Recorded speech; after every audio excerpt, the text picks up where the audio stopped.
Bonsoir, chers téléspectateurs de KTO, et merci de nous rejoindre pour cette émission intitulée « Le plus jeune mourra centenaire, grand âge et sens de la vie ». Alors, partons d'abord d'un constat au sujet du grand âge.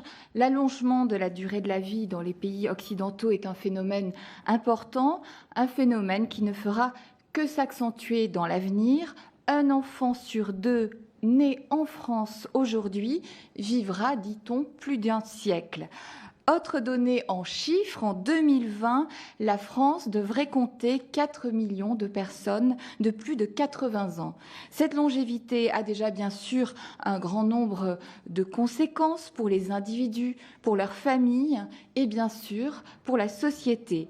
Alors avec nos trois invités sur ce thème du grand âge, nous interrogerons certaines idées reçues, souvent pessimistes, au sujet de la vieillesse et nous explorerons aussi tous les bienfaits spirituels, économiques et sociétaux liés à cet automne de la vie. Alors avant d'aborder ce sujet, vous le verrez, passionnant, je vous présente nos trois invités. Père Brice de Malherbe, bonsoir. Bonsoir.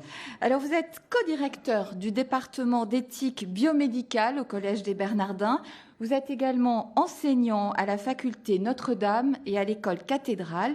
Et puis, je précise, et c'est important, notamment dans le cadre de cette émission, que vous êtes délégué de l'archevêque de Paris pour les établissements hospitaliers catholiques. Tout à fait. Florence Leduc, bonsoir madame. Bonsoir. Vous êtes, quant à vous, directrice de la formation et de la vie associatique de la FEAP. Alors, la FEAP, c'est la Fédération des établissements hospitaliers et d'aide à la personne. Et puis, vous êtes également présidente de l'Association française des aidants. Enfin, Éric Fiat, bonsoir. Bonsoir. Vous êtes professeur agrégé de philosophie, maître de conférences à l'université de Paris-Est, Marne-la-Vallée, c'est comme ça que l'on dit, responsable du master d'éthique médicale, et puis vous travaillez au centre de formation du personnel hospitalier des hôpitaux de Paris. Alors, cela ne vous a sans doute pas échappé, mais une citation apparaît dans le titre même de cette émission. Le plus jeune mourra centenaire. Père de Malherbe, je me tourne vers vous. Pourriez-vous nous en donner l'origine et le sens en quelques mots? Oui, évidemment, il s'agit d'une accroche. Le plus jeune mourra centenaire. C'est une accroche que nous avons pris au livre d'Isaïe et à ce qu'on appelle le troisième Isaïe, on distingue trois parties dans le livre d'Isaïe. En tout cas, le contexte de cette citation, c'est peut-être pour ça aussi qu'on l'a choisi, est un contexte de joie, d'exultation. Exulter car Dieu va faire toute chose nouvelle. Et un signe de cette nouveauté, c'est la longévité. Alors en tout cas, dans le contexte de ce passage d'écriture, il me semble que c'est une invitation à célébrer la vie dans toutes ses dimensions, y compris sa dimension de longévité, on parle même de centenaire jusque-là, et de voir finalement ce temps de la vieillesse, et même de la grande vieillesse, comme un nouveau départ, qui évidemment reste lié à tout le passé de la vie. Mais j'allais dire, il ne s'agit pas de se recroqueviller avec nostalgie sur ce qui n'est plus, en disant « oh là là, je ne suis plus comme j'étais il y a quelques années », mais plutôt de reprendre toute cette expérience et évidemment en même temps d'être tourné, en tout cas c'est le sens du texte biblique, d'être tourné vers l'avènement qui donne sens pour un croyant à toute sa vie, qui est l'avènement de Dieu. Et évidemment, les chrétiens ont relu ce passage comme la récapitulation de toutes choses dans le Christ. On peut dire en fait que, dans une interprétation un peu libre, il s'agit pour ce temps du grand âge de vivre intensément de nouveau sur l'expérience du passé et le regard tourné vers l'accomplissement de toutes choses dans le Christ. Qui est un projet. Qui est un projet. Et le projet qui s'insère finalement dans le projet bienveillant de Dieu depuis l'origine et jusqu'à la fin. Le temps du grand âge, pour un croyant, c'est un temps où on vit plus intensément encore sous le regard bienveillant de Dieu. Alors merci pour cet éclairage. C'était important, je crois, d'y revenir en début d'émission. Alors, si l'idée que nous nous faisons des personnes de plus de 60 ans, du troisième âge, a beaucoup changé ces dernières décennies, celle des personnes du quatrième âge et peut-être même des plus de 80 ans véhicule, Florence Leduc, des représentations beaucoup plus négatives dans certains esprits. Alors j'aimerais que l'on s'y arrête quelques minutes en les passant en revue et en montrant que ces représentations ne sont pas toujours le reflet de la réalité vécue dans notre pays. Florence Leduc, il y a ce discours récurrent, celui du coût faramineux que représente cette longévité pour la société et donc pour nos contemporains. Faut-il rétablir dans ce domaine, selon vous, certaines vérités ? Il faut absolument rétablir certaines vérités. Sur la question du coût, dire que les vieilles personnes coûtent cher, ça voudrait dire que toutes les vieilles personnes vont mal et que donc par voie de conséquent, elles génèrent des coûts à la charge de la société. Or, la réalité, c'est que sur l'ensemble des personnes âgées, 80% de vieilles personnes vont très bien, merci.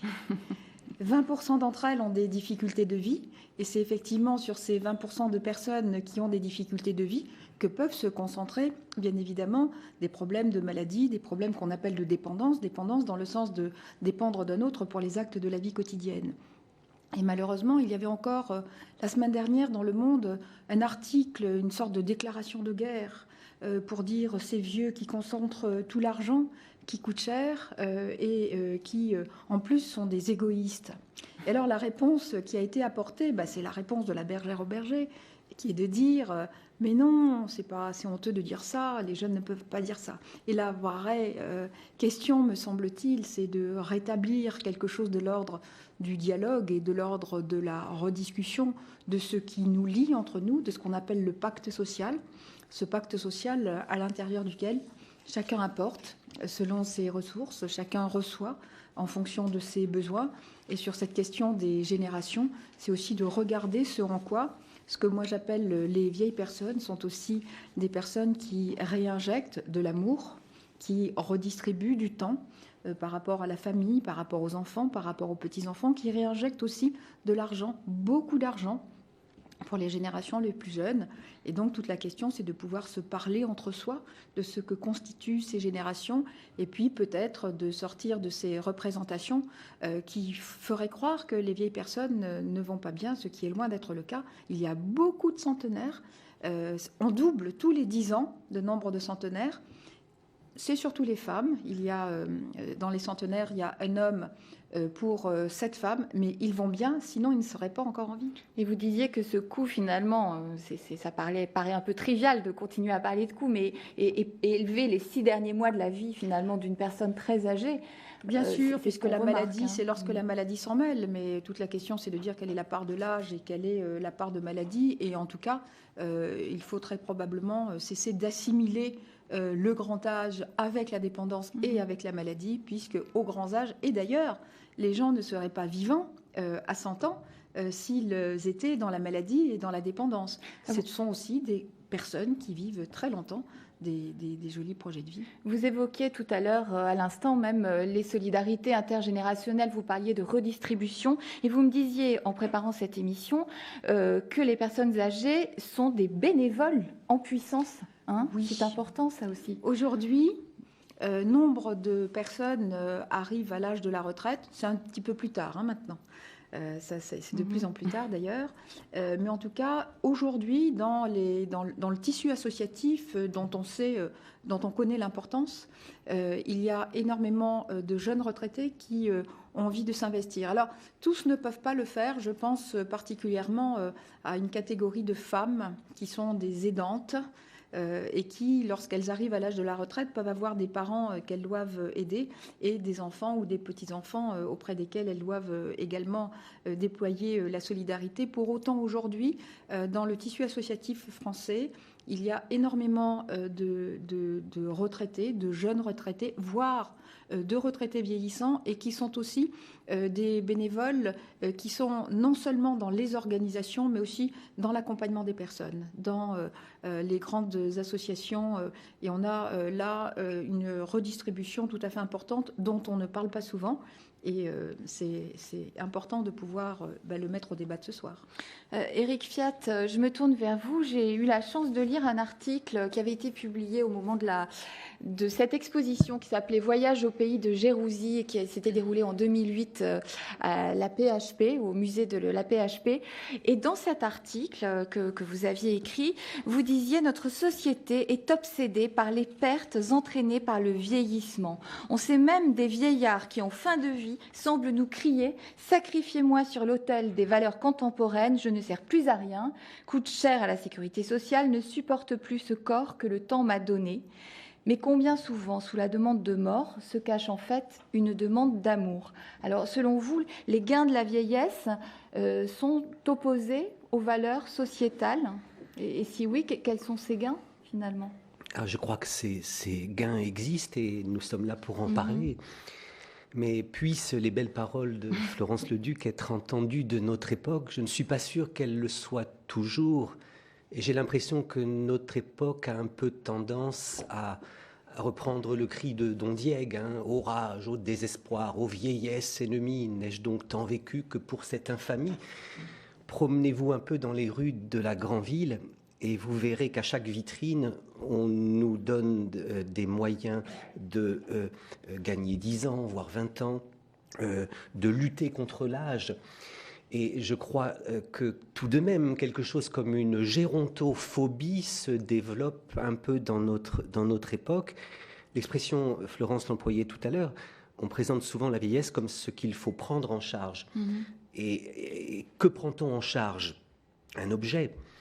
Les personnes âgées sont des personnes à prendre en compte et à accompagner plutôt que des objets à prendre en charge, parce qu'un objet ne vieillit pas, un objet ça s'use, si vous voulez.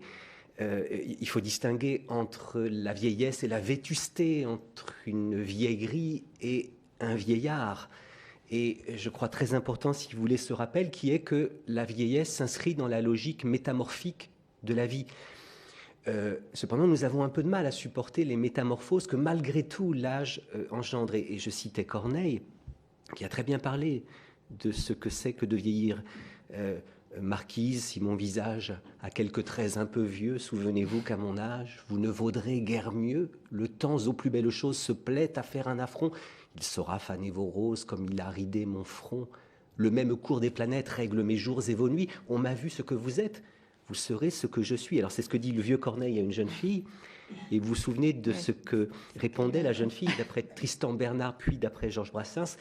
Peut-être que je serai vieille, répond Marquise. Cependant, j'ai 26 ans et je t'emmerde en attendant. Alors j'espère qu'il y a dans le monde d'autres jeunes filles de 26 ans que celles de Brassens ou de Tristan Bernard, mais je n'ai pas forcément l'optimisme de Florence et peut-être de Brice, car j'ai quand même un peu l'impression, précisément parce que les valeurs de notre époque sont l'efficacité, la rentabilité, l'utilité, puisque nous avons tendance parfois à donner de la dignité humaine ces synonymes-là, on est digne dans la mesure où on est autonome, indépendant, maître de soi, eh bien, on va présenter la perte des maîtrises comme une perte de dignité, la perte des indépendances comme une perte de dignité, la perte des autonomies comme une perte de dignité.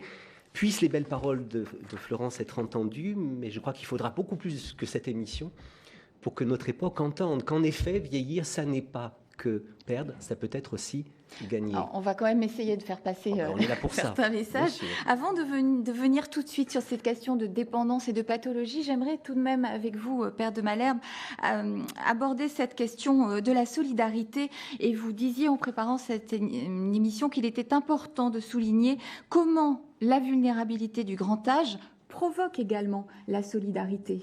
Tout à fait. J'aimerais simplement peut-être corriger l'impression d'un optimisme béat dont me revêtait Éric Fiat. La provocation justement de cette citation d'Isaïe, le plus jeune mourra centenaire, c'est une provocation de l'éclairage de la parole de Dieu pour nous rappeler, justement, rappeler toute la beauté de l'ensemble de la vie, quelle que soit, nous en parlerons, hein, il ne s'agit pas de nier les souffrances qui traversent toute vie et qui se font peut-être plus pesantes avec l'âge, mais c'est traversé par l'espérance que nous sommes dans la main de Dieu. Hein. C'est dans le même Isaïe d'ailleurs qu'on trouve cette citation extraordinaire qui dit « Mais tu as du prix à mes yeux, je t'ai gravé sur la paume de mes mains et je t'aime ». Hein, c'est de cette espérance-là qu'il s'agit plus que d'un optimisme béat. Alors, pour revenir à votre question, oui, en écho tout à fait à ce que disait à l'instant Florence Leduc, d'une part, j'étais sensible à ce que disait Florence sur le fait que la solidarité, et Éric l'a souligné aussi, n'est pas simplement, j'allais dire, de la part des plus jeunes vers les plus âgés, mais aussi des plus âgés vers les plus jeunes. Il y a une dimension ô combien précieuse de toute société humaine et qui tend enfin, dont nos sociétés peut-être aujourd'hui sont un peu plus pauvres, qui est la transmission. L'importance de la transmission de tout un savoir, la transmission d'une sagesse de vie, on pourra peut-être y revenir, mais aussi cette transmission, et j'en viens à votre question, d'une réalité qui touche toute personne humaine, qui est la vulnérabilité. En préparant ce soir, je relisais cette très belle lettre du bienheureux Jean-Paul II aux personnes âgées, alors qu'il était lui-même âgé, c'était en 99, et il disait notamment ceci, les aspects fragiles de l'humanité, liés de manière plus visible à la vieillesse, constituent alors un appel à l'interdépendance et à la nécessaire solidarité qui unissent entre elles les générations, parce que chacun a besoin de l'autre et s'enrichit des dons et des charismes de tous. Hein, on retrouve ce mot d'interdépendance, je crois, qui était prononcé par Florence. Encore une fois, chaque génération est un pari. Chaque génération est, d'une certaine manière, un combat, je veux dire. C'est de surmonter la tendance à un conflit intergénérationnel par une solidarité intergénérationnelle. Et je souligne d'ailleurs que cette lettre que vous m'aviez conseillé de lire de Jean-Paul II est vraiment, c'est vrai, magnifique. Et je crois qu'il y dit à la fin qu'il a gardé le goût de la vie. Et je trouve ça très émouvant. Oui, ça c'est une constante. Ce n'est pas parce que les croyants pensent qu'il y a une vie après la mort qu'ils ont une dévalorisation de la vie. C'est au contraire, plus on comprend que cette vie n'aboutit pas au néant, mais est appelée à un épanouissement dans l'éternité, plus on comprend que cette vie peut avoir du sens et que l'on peut prendre goût à la vie, que ce soit dans la pleine disposition de toutes nos capacités qui nous permettent d'aller à l'autre bout du monde, de faire ceci ou cela, ou que ce soit peut-être dans une concentration sur l'essentiel, sur quelques mots échangés, sur une communication qui est nouvelle, sur une manière de plus s'orienter vers ce qui fait l'essentiel des relations interhumaines. Alors, le temps file très vite et pour avoir justement le temps d'aborder certaines questions, je me tourne vers vous, Florence Leduc. Parmi les autres réalités du grand âge, Éric Fiat le disait à l'instant, il y a les pathologies, la dépendance. Vous travaillez sur les questions de l'aide, des aidants, du soutien. Depuis de très nombreuses années, il y a souvent cette idée que certaines pathologies ôtent la maîtrise du corps, parfois de l'esprit, ôte le sens de la vie. Alors, il y a le risque de sombrer dans ces représentations négatives, la perte de la dignité. Comment est-ce que les professionnels que vous formez peuvent-ils réagir justement à cette perte de maîtrise ? Alors, il y a un point qui est très fort et que les professionnels commencent à connaître, notamment au travers de l'accompagnement des personnes souffrant de troubles cognitifs, qu'on dit souvent la maladie d'Alzheimer. C'est cette découverte relativement récente, je dirais, c'est qu'à la défaveur, voire à la faveur de cette question qu'aujourd'hui, sur ce type de pathologie, il n'y a pas de médicaments qui soignent. Ce sont des maladies qui ne se guérissent pas. eh bien, on a redécouvert pendant tout le temps qu'on a voulu gagner ou perdre, je ne sais pas, on a découvert que les personnes n'étaient pas que des sujets ou des objets de soins, mais qu'elles étaient aussi des personnes, et notamment les personnes les plus vulnérables, les personnes les plus dépendantes, les personnes aussi ayant perdu leur autonomie dans le sens de ne plus avoir des difficultés pour décider soi-même de ses choix de vie. Eh bien, on a découvert que les médicaments ne faisant plus rien, eh bien, c'est dans l'accompagnement qu'on retrouve un sens. Et dans cet accompagnement, on a redécouvert que les personnes qui, oui, ont des difficultés pour se lever, se laver, marcher, manger, reconnaître l'autre. Ces personnes avaient peut-être beaucoup de pertes, mais elles ne perdaient jamais la mémoire émotionnelle. Et c'est bien sur cette personne que l'on accompagne et qui n'est pas juste un objet de soin, mais aussi un objet d'accompagnement, une personne que l'on peut aimer, qu'on peut reconnaître. Et c'est cette question de l'accompagnement dans laquelle on a retrouvé. Comment peut-on apprendre justement quand on est un aidant à respecter finalement ce sentiment de dignité chez l'autre aussi, à ne pas perdre ça de vue?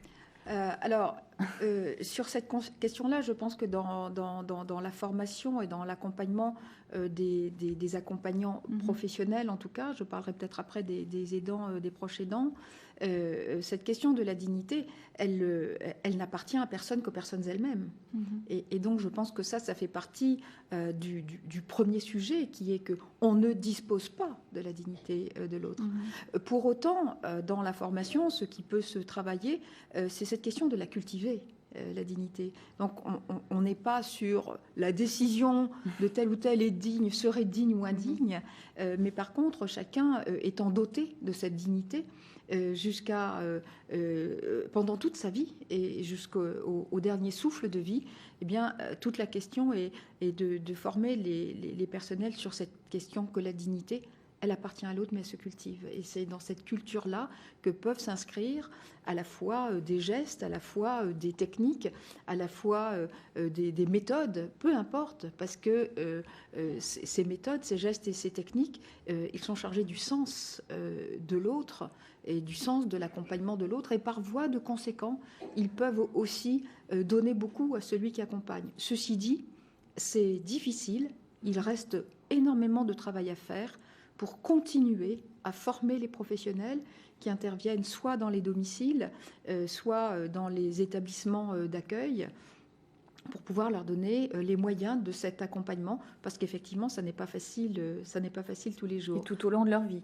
Et tout au long de leur vie. Pour ne pas perdre de vue, justement. Oui, tout à fait. Cet esprit-là. Alors, par contre, là, on a parlé des professionnels, il y a aussi les familles, les proches aidants, qui, pour certains d'entre eux, doivent pouvoir bénéficier eux-mêmes d'accompagnement pour pouvoir comprendre ce qui se joue dans ces mécanismes.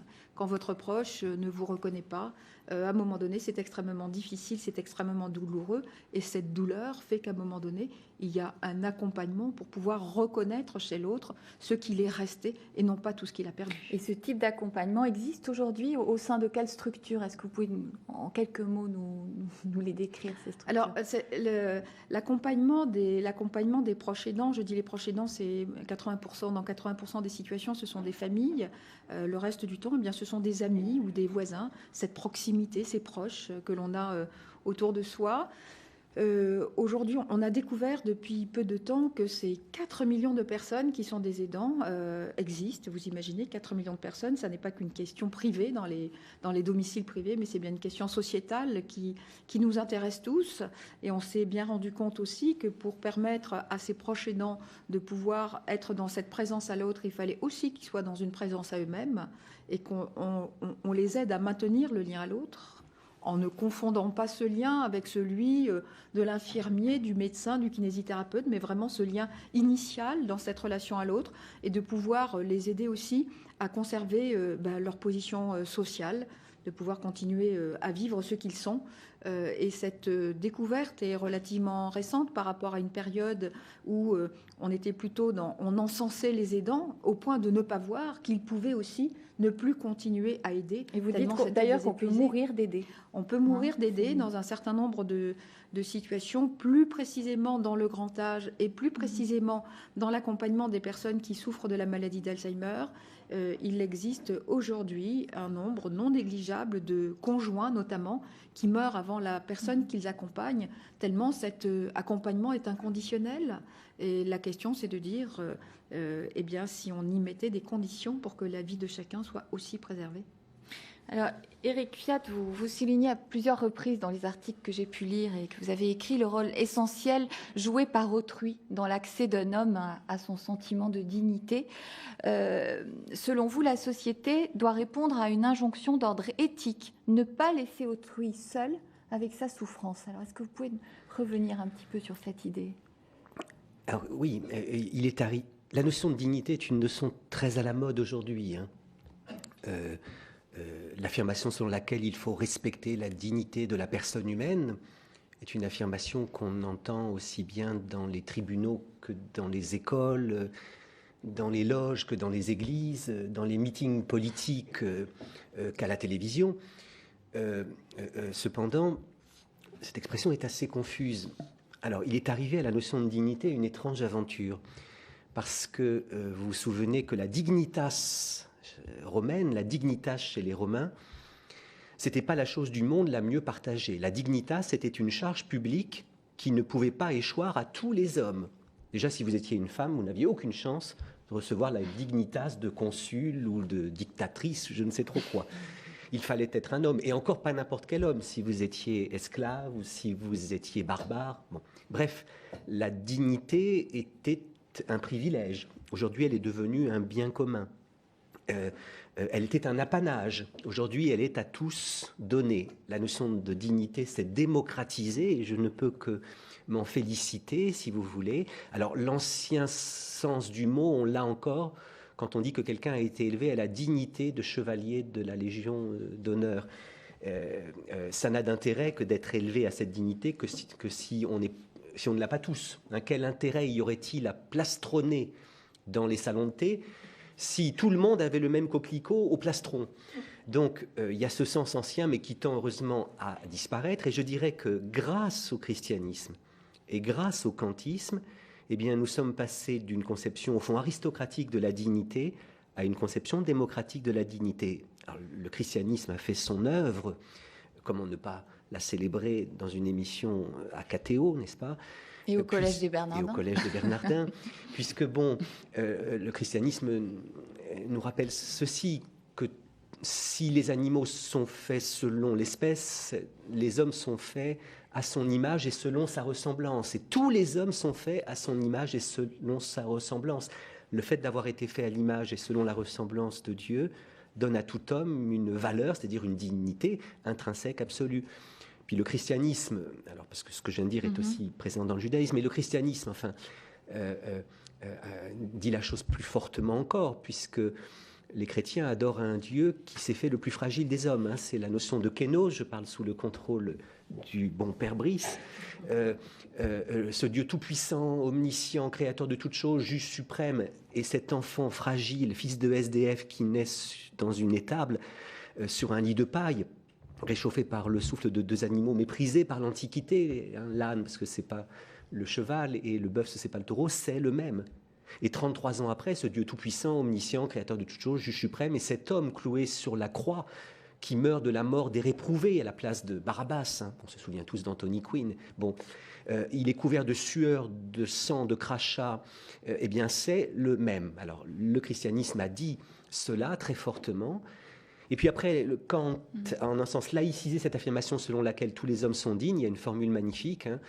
Les choses ont un prix, mais l'homme, lui, a une dignité, laquelle est sans degré ni parti, de sorte que tous les hommes sont dignes de la même dignité. J'ajoute que cela serait vrai même si Dieu n'existait pas. Je cite en substance Kant, qui, vous voyez, laïcisent le sentiment de dignité parce qu'ils ne fondent plus l'affirmation sur laquelle tous les hommes sont dignes, sur l'hypothétique existence d'un hypothétique Dieu nous ayant fait à son hypothétique image et ressemblance. Tous les hommes sont dignes et sans degré ni parti. On n'est pas plus ou moins digne. Hein. Kant brise les dignitomètres inventés par les bourgeois qui disaient qu'il y avait des gens un peu dignes, d'autres beaucoup, et puis des bourgeois très guindés qui étaient très dignes. Non, la dignité est coextensive à l'humanité. Ça, c'est dit et par le kantisme et par le christianisme. Alors que faire quand on entend un vieillard dire « mais j'ai perdu ma dignité ».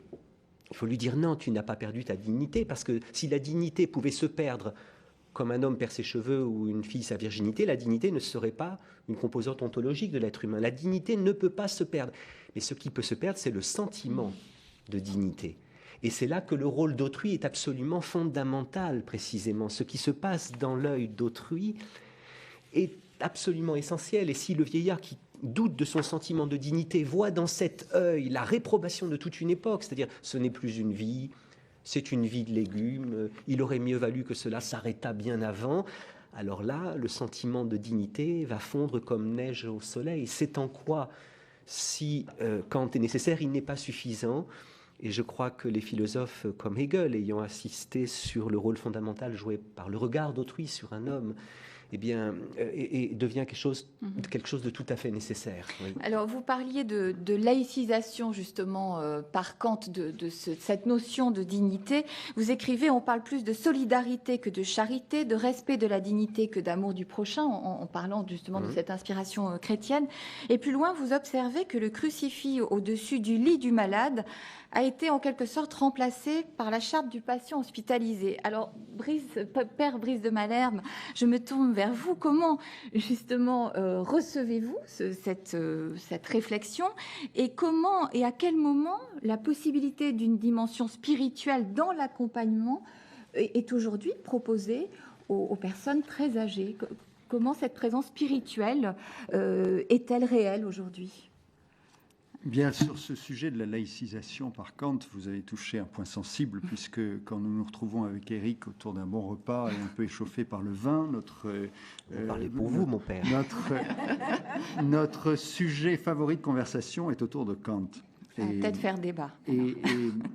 Non, ceci étant, c'est-à-dire que Kant, qui était lui-même un homme très religieux, essayait de trouver un modus vivendi à un moment où la religion était en train d'être supplantée par les Lumières.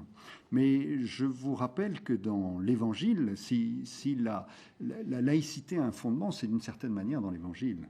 C'est-à-dire, on dit un peu trop rapidement d'ailleurs que rendez à César ce qui est à César, rendez à Dieu ce qui est à Dieu, amène la séparation absolue entre l'ordre du divin et l'ordre temporel.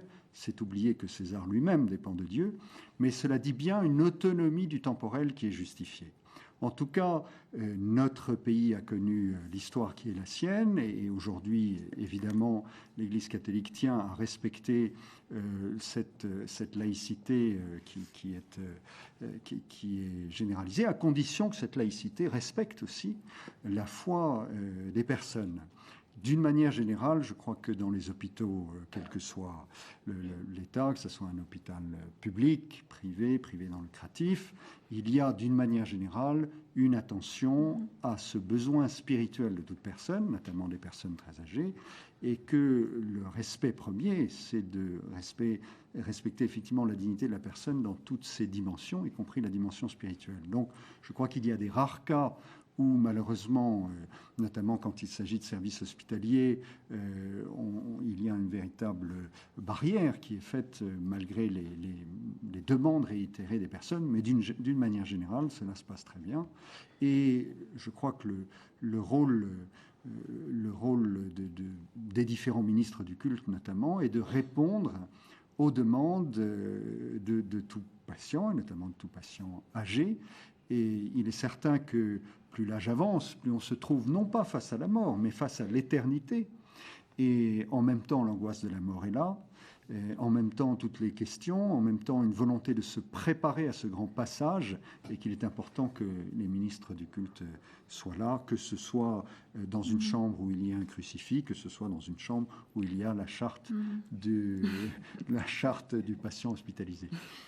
Juste un petit mot à ce propos. En fait, nous sommes beaucoup moins en désaccord que peut-être vous le suggériez. J'ai remarqué cela.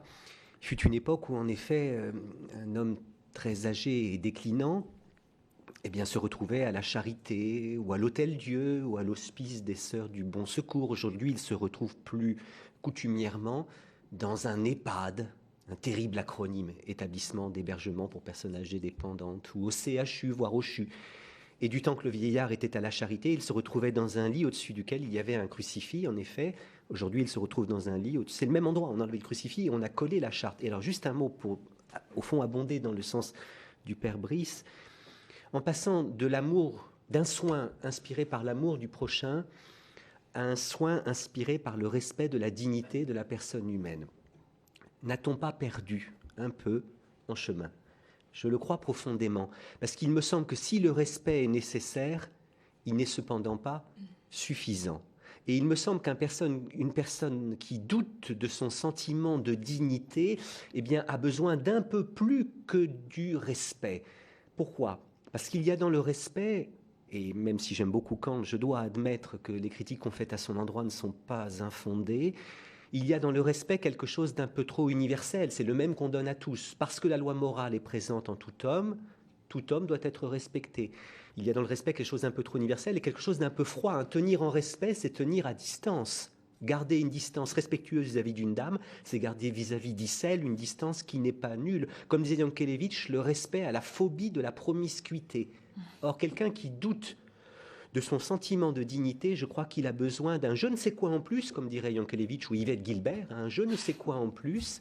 Et ce je ne sais quoi, pourquoi ne pas l'appeler amour ? J'aime beaucoup la dernière chanson enregistrée par Gabin. Quand j'étais gosse, haut comme trois pommes, je parlais bien fort pour être un homme, je disais je sais, je sais. Et à la fin de la chanson, maintenant je suis à l'automne de ma vie, je regarde par ma fenêtre et je m'interroge et je sais qu'on ne sait jamais. La seule chose que je sache, c'est que le jour où quelqu'un nous aime, il fait très beau. Je ne peux pas mieux dire, il fait très beau. On oublie tant de soirs de tristesse, mais jamais un matin de tendresse. Et en effet, le jour où quelqu'un nous aime, il fait très beau, alors que le jour où quelqu'un nous respecte peut être un jour gris comme les autres. Sauf si on n'a pas été respecté depuis longtemps. Un vieillard qui aurait été vraiment bafoué, le jour où il est enfin respecté va être beau jour. Mais généralement, les vieillards sont relativement respectés, mais avec cette froideur, cette universalité un peu distante, qui fait qu'à mon avis, passer d'un soin inspiré par l'amour du prochain à un soin inspiré par le respect de la dignité de la personne humaine, bon, ça s'explique dans un temps de laïcisation du monde, mais je me demande si on n'a pas perdu un peu en chemin. Vous buvez mes paroles, Père Brice ? Je ne pourrais pas mieux dire, mon fils. Vous ne buvez pas que du vin. Mais c'est évidemment tout ce texte universel de la parabole du bon samaritain, où précisément le samaritain s'approche de l'homme à demi-mort. Il n'est pas resté dans cette distance respectueuse du prêtre ou du lévite, voulant éviter toute impureté devant quelqu'un qui est peut-être plus mort que vivant. Et au contraire, il y a cette proximité, cette approche, cette reconnaissance que si la relation, je dirais, fonde peut-être la personnalité, la relation ne fonde pas la personne. La personne appelle la relation. La personne et sa dignité appellent un geste, et un geste qui effectivement peut-être aille plus loin que le respect et trouve le chemin de l'amour. Est-ce que ça veut dire qu'il y aurait une spécificité du regard chrétien sur la vieillesse, justement ? Alors, c'est peut-être difficile d'aller jusque-là. Mais... Écoutez, peut-être en deux mots, je parlais de laïcité dans l'Évangile. Ce qui est frappant, c'est que le Christ fait un équivalent avec toute la morale révélée, je dirais, et la morale de ce qu'il y a de mieux dans la sagesse chrétienne. La règle d'or, n'oublions pas que la règle d'or, avant d'être une règle d'or budgétaire, est une règle d'or de comportement moral. Fais à autrui ce que tu voudrais que lui-même te fasse. Agis envers autrui comme tu voudrais que lui-même agisse envers toi. Voilà la loi et les prophètes, dit le Christ. Mais c'est le Christ qui le dit. il y a deux choses, en fait, parce qu'il y a beaucoup de choses qui, heureusement, permettent aux hommes et aux femmes de se rejoindre sur ce qui est bon à faire. Il y a peut-être deux choses qui sont spécifiques du christianisme. La première, c'est que j'agis en réponse à l'amour de Dieu. Ce n'est pas moi qui prends comme une initiative philanthropique de me mettre au service de l'autre. C'est vraiment parce que j'ai découvert l'amour de Dieu pour tout homme que je rentre dans ce chemin. Et la deuxième chose, c'est précisément d'essayer d'entrer dans l'imitation du Christ, de reconnaître le Christ comme celui qui est le sauveur de l'humanité et celui qui est le modèle parfait, cet homme qui nous conduit sur le chemin du bien que Sénèque, par exemple, cherchait dans le début de sa vie heureuse. On a tous besoin, sur le chemin du bien, de trouver un homme sage qui puisse nous conduire sur ce chemin, puisque les opinions sur ce qui est le bien sont tellement diverses. Mais le Christ est comme, pour le chrétien, cet homme sage qui nous guide vers le chemin du bien. Alors, Florence Leduc, je me tourne vers vous pour déjà savoir si vous avez envie de réagir à ce qui vient d'être dit, de là d'où vous êtes, et également, puisque vous vous occupez vraiment des aidants, des gens qui soutiennent, sur cette idée de dignité. Est-ce que vous avez envie de réagir ? Non, la seule chose que je voudrais rajouter, c'est que si je crois qu'aujourd'hui, effectivement, on peut dire qu'il y a quelque chose de l'ordre de l'universalité autour de cette notion de dignité, et me référant à ce que disait Éric sur la question de l'amour, je constate que du point de vue de ceux qui choisissent d'exercer leur profession auprès des personnes pour les accompagner, et de notre côté, les proches aidants, c'est pas pareil. On est dans des relations interfamiliales, donc la question de l'amour est beaucoup plus centrale. Mais je trouve qu'il y a une variété de motivations, une variété de sentiments qui, me semble-t-il, même s'ils ne s'appellent pas amour, ont autant de valeur par rapport à la question de l'intérêt, de la motivation, la question de la rencontre, la question du don et du contre-don. Je reçois autant que ce que je donne. Il y a une variété de motivations du point de vue des intervenants professionnels qui me semble bien intéressante, que je ne qualifierais pas amour ou pas amour, mais qui en tout cas existe. Et c'est dans cette variété-là, bien qu'on puisse, cette motivation profonde qui loge quelque chose qui est de l'ordre de la possible rencontre. Et on sent bien d'ailleurs en lisant les articles que vous m'avez envoyés, on doit être plus, quand on est dans l'aide, dans le soutien, dans cette idée des liens, que dans la recherche d'une quelconque performance finalement. Alors, on est dans la recherche de la rencontre. On travaille aussi sur quelque chose qui est de l'ordre de la symétrie dans la relation, de la symétrie des places, dans laquelle il n'y a pas le pauvre dépendant et le bon aidant. Il y a cette rencontre entre deux êtres humains qui, chacun pour leur part, apportent cette contribution à la vie, durement souvent pour les professionnels. Oui, dans un monde où la performance, où le manque de temps, où le manque d'argent, où le manque de moyens, tout ce que est une réalité. Et malgré cette réalité, au quotidien, il existe ces temps du soin, ces temps de l'accompagnement et ces temps de la rencontre. Justement, j'aimerais qu'on reste un petit peu avec vous sur la question des rythmes de vie et peut-être faire un éloge de la patience, de la lenteur. La difficulté, apparemment, Florence Leduc, dans les pratiques, c'est de faire concorder le temps du soignant ou de l'aidant avec celui du vieillard. Alors, est-ce qu'aujourd'hui, il existe des innovations, ou des réflexions qui pourraient nous permettre de faire mieux concorder ces temps, justement ? Alors, vous savez que le temps, c'est de l'argent. Et en ces temps-ci, d'argent, il n'y en a point, ou il n'y en a plus, ou il est ailleurs. Et donc, toute la question, c'est... vous avez lu l'article que j'ai commis à l'issue d'une conférence, d'ailleurs, il y a bien longtemps, où tu étais également là, à Versailles, sur les questions du temps. Et qui m'avait beaucoup inspirée en regardant justement comment se conjuguent ces temps des gens qui ne sont pas des temps concordants.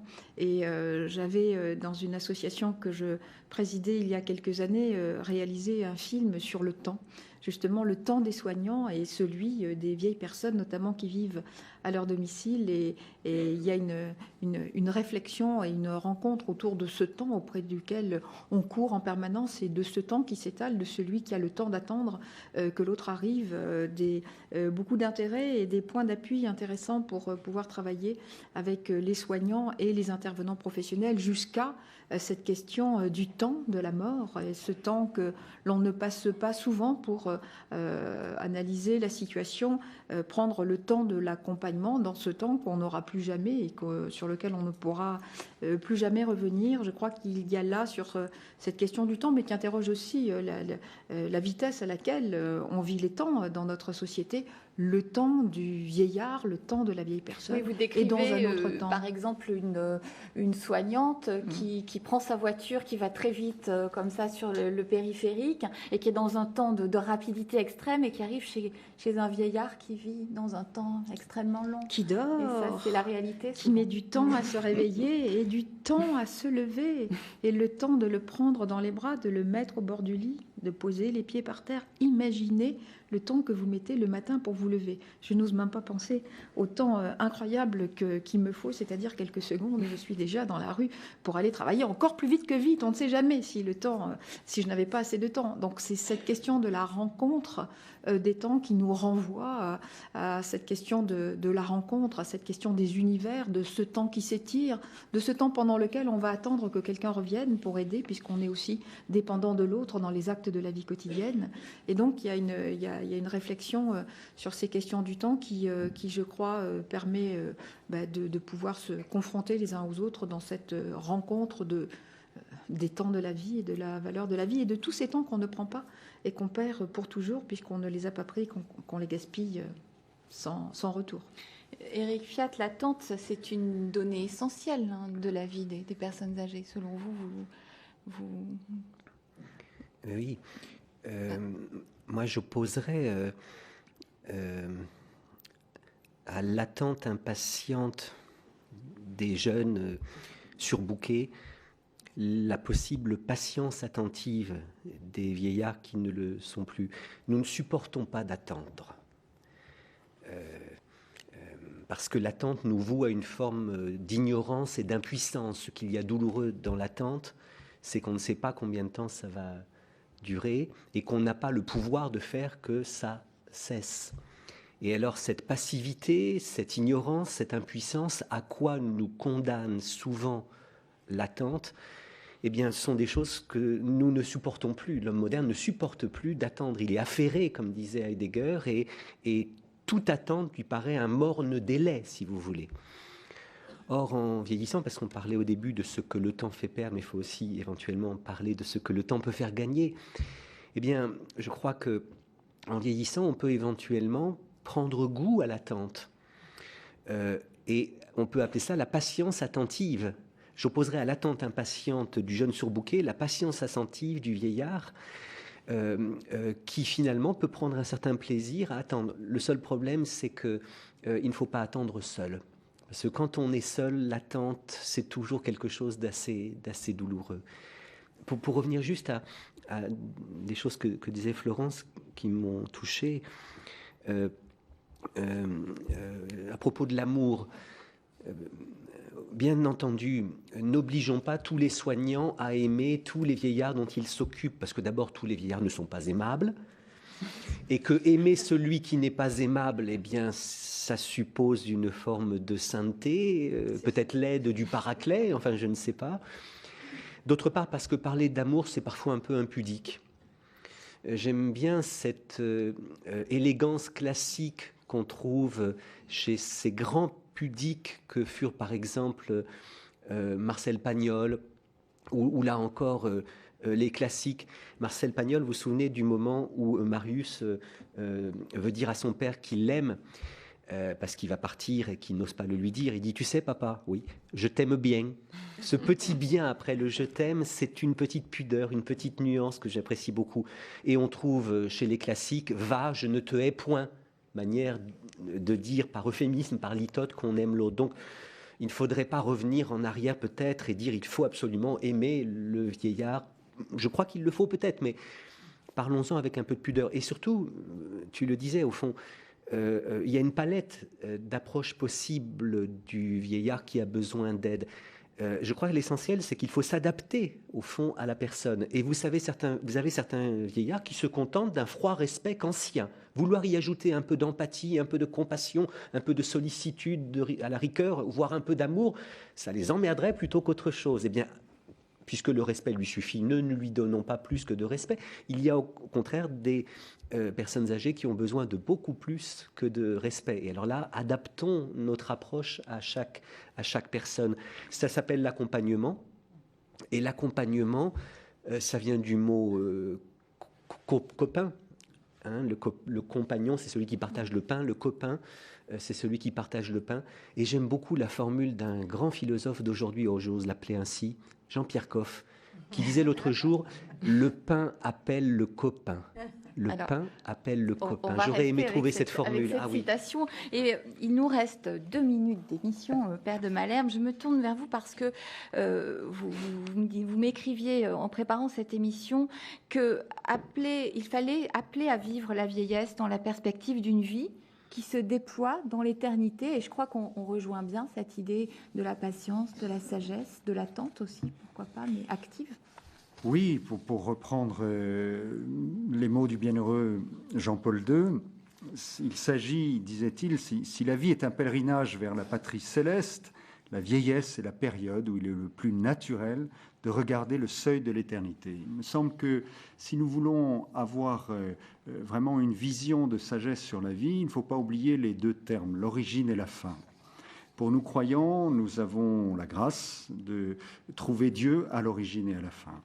Et pour nous, Dieu a un visage de Père et Dieu est amour, disait Saint Jean. Donc, il me semble que c'est encore une fois tout le déroulement d'une vie qu'il faut prendre en compte. Quand les gens sont en grande souffrance ou en grande crise, j'essaie de les appeler à sortir de cet instant de grande crise pour se remettre dans le déroulé de la vie. Et le déroulé de la vie, il prend origine en Dieu, il se termine en Dieu. Évidemment, ça donne toute une dimension autre de ce que nous vivons, encore une fois sans vouloir nier la valeur de ce que nous vivons ici sur Terre, mais ça lui donne sa pleine dimension. Alors, on aurait vraiment aimé poursuivre, je crois, avec vous 3 ce soir. Je tenais à signaler que cette soirée est l'un des fruits de la convention de recherche sur 2 ans, convention passée entre, d'une part, le département d'éthique biomédicale du Collège des Bernardins, l'Université Paris-Est Marne-la-Vallée et la FEAP, la Fédération des établissements hospitaliers et d'aide à la personne. C'était important de le préciser parce que c'est vraiment, vous êtes à l'origine tous les 3 de ce thème de ce soir. Je signale également qu'un colloque est en préparation, qu'il se déroulera au mois de mars, c'est-à-dire très bientôt au Collège des Bernardins. Il est intitulé « Handicap, handicap au pluriel et point d'interrogation » avec un sous-titre « Vie normale, vie parfaite, vie handicapée ». Ce colloque se déroulera donc le jeudi 29 mars 2012, c'est bien ça ? 29, 30 et 31. Voilà, mars. ça me paraissait court, 29, 30 et 31 au Collège des Bernardins. Et puis, je vous donne, quant à moi, rendez-vous la semaine prochaine, je vous remercie évidemment tous les 3, avec un nouveau mardi des Bernardins intitulé « Quel chemin pour aller vers Dieu ?» Bonne fin de soirée sur KTO et merci.